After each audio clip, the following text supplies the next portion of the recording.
review the spicy chicken sandwich from McDonald's. Now, I don't know if you guys have had this yet, but we are going to try it out. And yeah, so let's get into it. I gotta switch hands.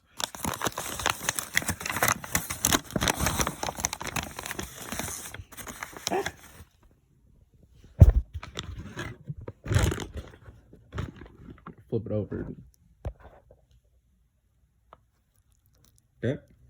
Spicy sauce, chicken, and 2 pickles. Look a little weird. Spicy sauce a little hot.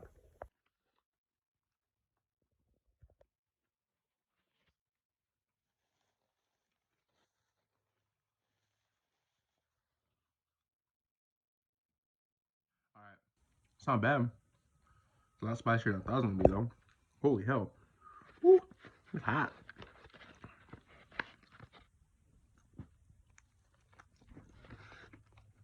All right. It's not bad. It's actually pretty good. It's a little spicier than I thought.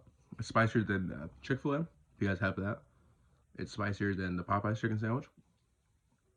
I'll give this one a good 8 out of 10. It's not bad. Pretty good. Ooh, it's a lot spicier than I thought it was going to be. All right, guys. Thanks for checking out the channel. Checking out another food review. I hope you guys have a great day. See y'all later.